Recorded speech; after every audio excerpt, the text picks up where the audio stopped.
एक व्यक्ति नित्य लड्डू गोपाल जी की सेवा किया करता था, लेकिन ठाकुर जी कभी उससे उत्तर ही नहीं देते थे।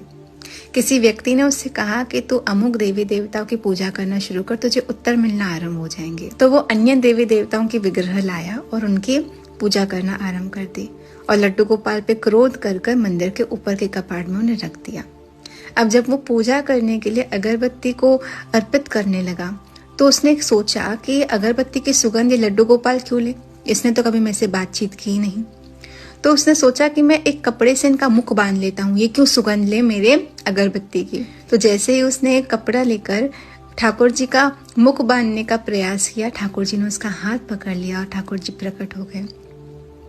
तो उसने ठाकुर जी से कहा, आज तक तो कभी आपने मुझे दर्शन नहीं दिए, मुझसे बात नहीं की, लेकिन अब मैं किसी और देवी देवता की पूजा कर रहा हूँ तो प्रकट हो गए। ठाकुर जी ने मुस्कुराकर कहा कि आज तक तो मुझे केवल मूर्ति समझकर मेरी पूजा कर रहा था, आज तूने मुझे चैतन्य माना, तूने ये जाना कि मैं तेरे अगरबत्ती की सुगंध लूंगा, तो जिस भाव से तू मुझे भजेगा तुझे वैसा ही परिणाम मिलेगा।